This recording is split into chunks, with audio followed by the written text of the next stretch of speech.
Hi అండి, నమస్తే. Welcome back to tasty spoon. నేను మీ భార్గవి. ఈరోజు బురద మట్టలు లేదా కొన్ని ఏరియాల్లో అయితే మట్ట గుడిసెలు అంటారండి. ఈ చేపలతోటి పులుసు చేశాను. దీన్ని చాలా ఈజీగా ప్రిపేర్ చేసుకోవచ్చు. నాన్ వెజ్ కర్రీస్లో ఏదైనా ఈజీగా ప్రిపేర్ చేసుకునే కర్రీ ఏదైనా ఉంది అంటే అది చేపల పులుసేనండి. ఈ చేపల పులుసుని నేను మా అత్తయ్య హెల్ప్ తీసుకొని చేశాను. చాలా బాగా వచ్చిందండి. ఈ పులుసు ప్రాసెస్ కూడా చాలా ఈజీయేనండి.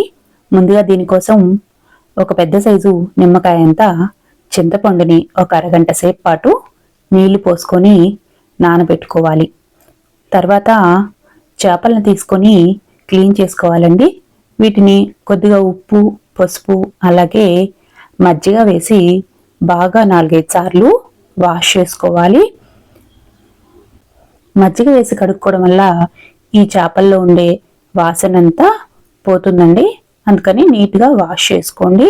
తర్వాత ఇందులోకి 1 స్పూను రాక్ సాల్ట్ తీసుకోవాలి. అలాగే 2 స్పూన్లు కారం, కొద్దిగా పసుపు, అలాగే 1 స్పూను ధనియాల పొడి, 1/2 స్పూను అల్లం వెల్లుల్లి పేస్ట్ వేసి వీటన్నిటిని బాగా కలుపుకోవాలండి. ఈ మసాలా అంతా ముక్కలకి పట్టించుకోవాలి. ఇప్పుడు దీన్ని పక్కన పెట్టుకొని కర్రీకి కావాల్సిన ఇంగ్రీడియంట్స్ని రెడీ చేసుకుందాము. 4 పెద్ద ఉల్లిపాయల్ని చిన్న ముక్కలుగా కట్ చేసుకున్నాను. అలాగే కొద్దిగా కరివేపాకు, కొత్తిమీర, కట్ చేసుకున్న పచ్చిమిర్చి, నానబెట్టుకున్న చింతపండు అండి. తర్వాత స్టవ్ వెలిగించి వెడల్పాటి గిన్నె పెట్టుకొని అందులో 2 స్పూన్ల నూనె వేసి కట్ చేసి పెట్టుకున్న ఉల్లిపాయ, పచ్చిమిర్చి, కొద్దిగా కరివేపాకు వేసి ఉల్లిపాయల్ని మగ్గించుకోవాలి. ఉల్లిపాయలు మగ్గిన తర్వాత చింతపండు పులుసు వేసుకోవాలండి. చింతపండు పులుసు చూసి వేసుకోండి. అవసరమైతే మళ్ళీ వేసుకోవచ్చు, లేదంటే మరీ ఎక్కువ పుల్లగా ఉంటుంది. పులుసు మరిగేటప్పుడు ఇందులోకి కొద్దిగా పసుపు వేసుకొని మనం మసాలా పట్టించుకున్న చేప ముక్కల్ని ఒక్కొక్కటిగా పులుసులోకి వేసుకోవాలండి. చేప ముక్కలు బాగా రెడ్ కలర్లో ఉన్నాయి కదా. నేను వేసిన కారం మంట తక్కువ ఉంటుందండి, కలర్ ఎక్కువ ఉంటుంది, అందుకే బాగా చూడ్డానికి రెడ్గా ఉన్నాయి. ఇందులోకి కొన్ని నీళ్లు పోసుకొని ముక్కల్ని గెరిటతో కాకుండా ఇలాగా గిన్నెనంతటిని ఈ విధంగా కలుపుకోండి. గెరిటతో కలిపారంటే ముక్కలన్నీ చిదురైపోతాయి. ఇప్పుడు మీడియం ఫ్లేమ్ మీద మూత పెట్టి ఒక 20 నిమిషాల పాటు ఈ చేపల పులుసుని ఉడికించుకోవాలి.